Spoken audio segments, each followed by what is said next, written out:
Hello guys, এই আমরা চলে এসেছি থানে। এটা আমাদের মন্দির। এই যে থানে আসবো বলছিলাম, এটা আমাদের মন্দির। আমরা চলে এসেছি, বৃষ্টির কারণে আসতে বলতে পারিনি, ওখানে ভিডিও করতে পারিনি। চলে এসেছি আমরা এই থানের ধারে চলে এসেছি। এই সব ছেলেপেলেরা ঘুরছে। আজকে কটা রিলস বানাবো, তোমরা রিলস দেখতে পারো, ভিডিও করবো, ছাড়বো, দেখতে হবে। এসে হুমড়ি খাচ্ছে। এইসে আমরা চলে এসেছি সবাই, ভিডিও করতে চলে এসেছি।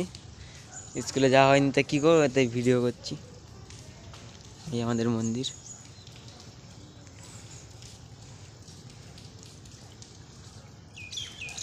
এই ছবিটা নতুন লাগিয়েছে বাবার ষাঁড়।